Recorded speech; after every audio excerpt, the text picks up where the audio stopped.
Is concert culture broken? Once exciting, going to shows is now a gamble, a frustration, and an expensive luxury few can afford. Let's unravel what's really going on behind the scenes. Concerts today are far from the carefree, immersive experiences they used to be. From the moment you try to grab tickets, to the actual show, the process has become stressful and costly. Dynamic pricing and Ticketmaster's monopoly have pushed prices sky high, while artists skip entire regions, leaving many fans feeling sidelined and disillusioned. The online conversation about concert culture is saturated with complaints and disappointment. Fans share stories of battling for tickets that seem to vanish in seconds, only to resurface at inflated resale prices. The very thrill of live music, once a universal joy, now feels out of reach for many. But it's not just about price. The experience itself appears to be losing its magic, with some concerts criticized for being overly produced or disconnected from the intimacy that makes live shows special. As the landscape changes, fans and artists alike wrestle with new pressures, expectations, and realities. This isn't just a temporary hiccup. It may be a sign of a larger shift in what live music means, and who it's really for. In the next sections, we'll dive into some recent examples, controversies, and the economic forces shaping this change. From Katy Perry's troubled tour to the skyrocketing ticket prices of megastars like Beyoncé and Lady Gaga, there's a story being told about the state of concert culture in 2025. So buckle up, because what you think you know about going to see your favorite artist live might be about to change. The decline of the concert experience. Concerts today are far from the carefree, immersive experiences they used to be. From the moment you try to grab tickets to the actual show, the process has become stressful and costly. Dynamic pricing and Ticketmaster's monopoly have pushed prices sky high, while artists skip entire regions, leaving many fans feeling sidelined and disillusioned. The thrill of lining up for tickets has turned into a frustrating battle against bots and inflated prices, making what should be a joyous experience feel more like a chore. Even once you have tickets in hand, the actual shows can be a mixed bag. Crowds are often overcrowded or uneven, venues sometimes underwhelming, and the overall atmosphere less electric than in years past. As big acts focus on massive stadium tours, intimacy and connection get lost in the spectacle. The rise of dynamic pricing, where ticket prices surge based on demand, means many fans get priced out of shows they've dreamed of attending. And the Ticketmaster monopoly exacerbates this, limiting competition and keeping prices high, creating an environment where a simple night out can easily cost hundreds of dollars. Additionally, many artists are forced to skip certain regions on their tours, leaving loyal fans without access to live shows altogether. This has fragmented concert culture, turning live music from a shared communal celebration into an exclusive luxury experience. With the pressure to compete with mega tours and grand productions, the soul of live music risks being drowned out by commercialism and complication. As a result, many longtime concertgoers find themselves disenchanted. Longing for the days when live music felt more accessible, vibrant, and fun, the decline of the concert experience is driving a wedge between fans and the music they love, raising the question, will live shows ever feel the same again? Katy Perry's Lifetime's tour under fire. Katy Perry's Lifetime's tour has recently sparked widespread attention and criticism, with many fans and observers sharing clips that highlight some troubling aspects of her live performances. The tour, which kicked off in Mexico just a few days ago, shows a surprising mix of high-tech, AI-generated backgrounds, and flying set pieces, but also noticeable moments where Katy herself appears visibly tired and less engaged than expected. These early performances have made some people question whether the tour is struggling to live up to the massive expectations set by landmark shows like Taylor Swift's Era Tour, which is considered a benchmark for large-scale productions. Moreover, social media has exploded with comparisons, and Katy Perry's tour is now being scrutinized not just for its visual presentation but also for its pacing and uniformity. Critics have pointed out that the aesthetic feels disjointed, lacking the smooth cohesion usually seen in top-tier stadium tours. Fans have also noticed some empty spots in the audience, which adds fuel to the narrative that the tour is facing challenges, both in production and ticket sales. The pressure of matching the grandeur of a tour like Era's, with a production that still feels somewhat underwhelming, seems to weigh heavily on this production. Katy Perry's attempts to blend extravagant costume changes and surprise moments into the show are not quite hitting the mark, giving a sense of a tour that might be buckling under the weight of its own ambitions. This has led to a broader conversation about the sustainability of mega tours in general, especially when the live experience feels uneven or overly reliant on digital effects. Despite the heavy criticism, it's important to remember that staging a huge tour is an enormous challenge, and every artist faces unique hurdles. However, for fans and critics alike, Lifetimes is opening up questions about whether even big names like Katy Perry can maintain the dazzling spectacle that today's concertgoers demand, without sacrificing authenticity or energy. The price of tickets today. Tickets to these mega tours have become outrageously expensive. A simple night out can cost upwards of $400 for nosebleed seats. And it's not just Katy Perry, artists like Beyoncé and Lady Gaga face similar issues. The ticket market has turned into a gamble, with pre-sales favoring only the early lucky few, and resellers inflating prices beyond reach for most.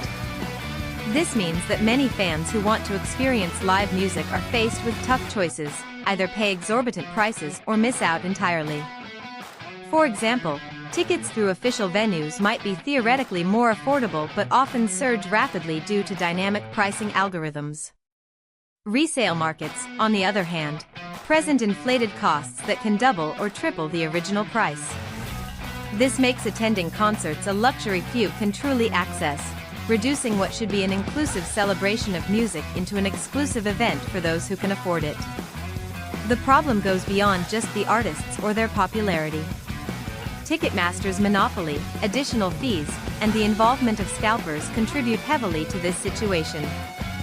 Fans feel the sting the hardest, and the experience of live entertainment, one that once united people across backgrounds, is becoming a stressful financial burden.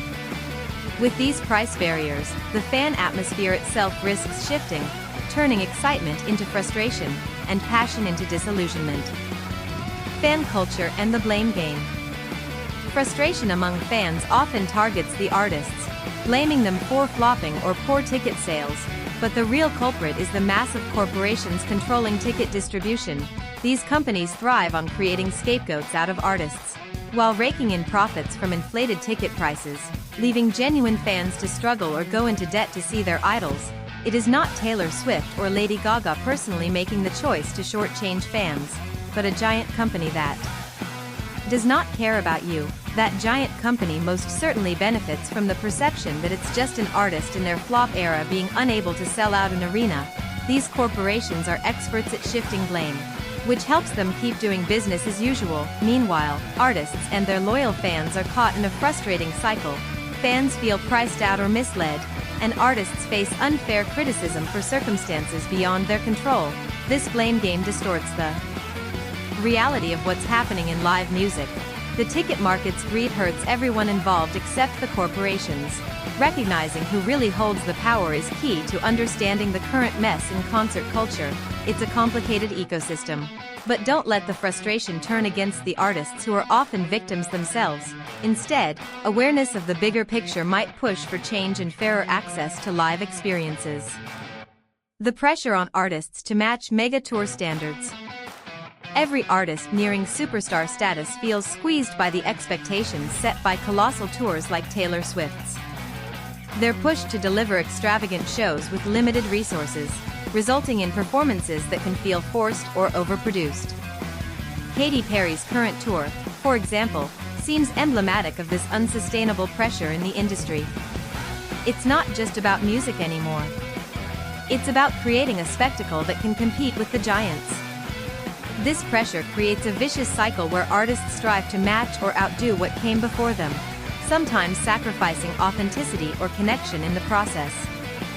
The megatour industrial complex demands high budgets and elaborate set pieces, but not all artists have the backing or time to meet that standard without burning out.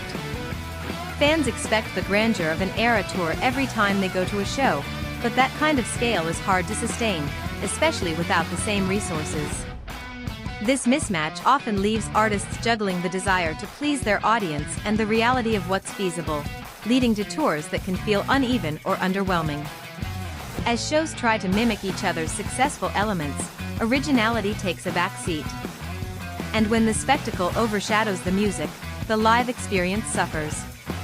All this pressure, compounded by soaring ticket prices and fan expectations, creates an unstable environment where even big names struggle to deliver, making the future of mega tours uncertain. Lady Gaga and the repetition problem. Lady Gaga's Mayhem Tour has faced a wave of criticism recently, many fans pointing out how the show's sets, costumes, and choreography closely resemble her Coachella performance from just weeks earlier. This has left many feeling shortchanged, especially since the Coachella set was publicly accessible through live streaming. For ticket holders paying premium prices, this sense of repetition has created a feeling that they're not getting a unique or special experience for their money. When a concert feels recycled, it chips away at the value and excitement that fans expect from a live event, especially with ticket prices soaring as high as $400 or more. This dissatisfaction highlights a broader issue in today's concert culture where extravagant spectacle is expected but financial and creative resources may be stretched thin, instead of feeling like an unforgettable night. Some fans walk away feeling underwhelmed and questioning if the massive cost was worth it. This situation with Lady Gaga's tour reflects the pressures artists face to constantly deliver something bigger and more elaborate. Yet in many cases, that demand can backfire, making the performances feel less authentic.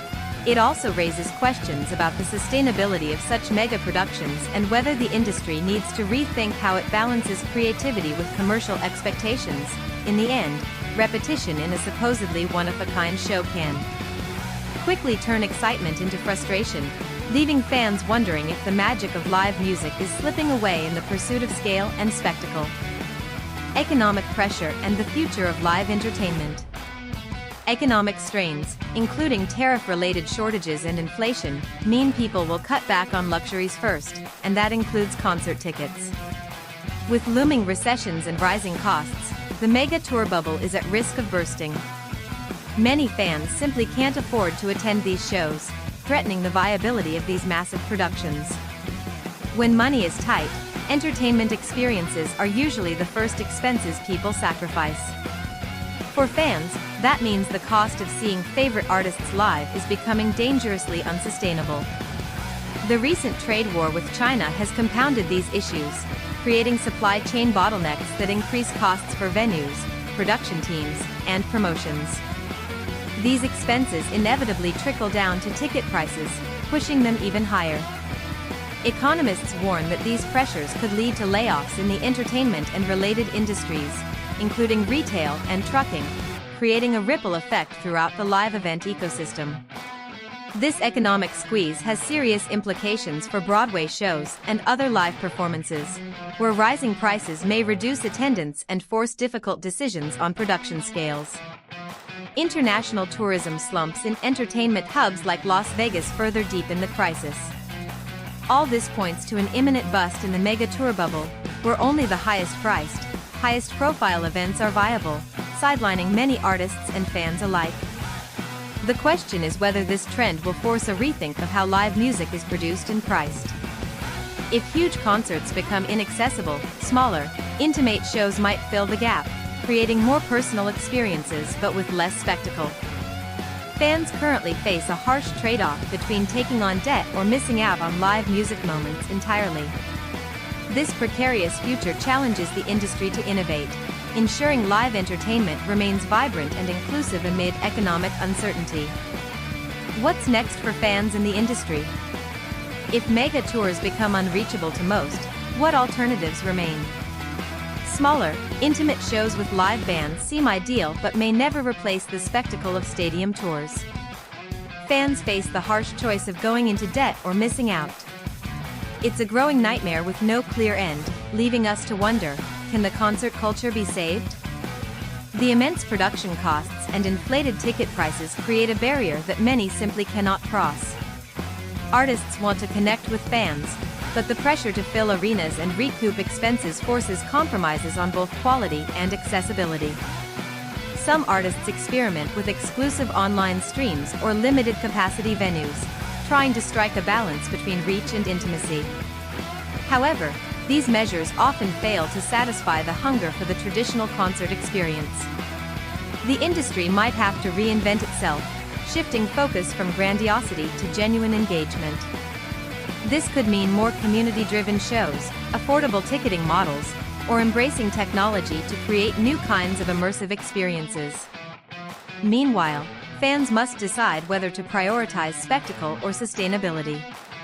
Will we continue to watch artists struggle to deliver dazzling shows that few can afford, or is it time to demand change? The future of live music depends not only on performances but also on the evolving relationship between artists, promoters, and audiences. One thing is clear, the status quo is no longer working as it once did, and the conversation about saving concert culture is just starting. Concert culture today is caught in a vicious cycle of soaring costs, unmet expectations, and shifting fan dynamics. As mega tours push for grandeur, many fans are left behind, priced out, or disappointed. But maybe the future lies in reimagining what live music means, more personal, less about spectacle, and truly about connection. What's the best concert you've ever been to? Share your stories below, and let's keep the music alive in a way that makes sense for everyone.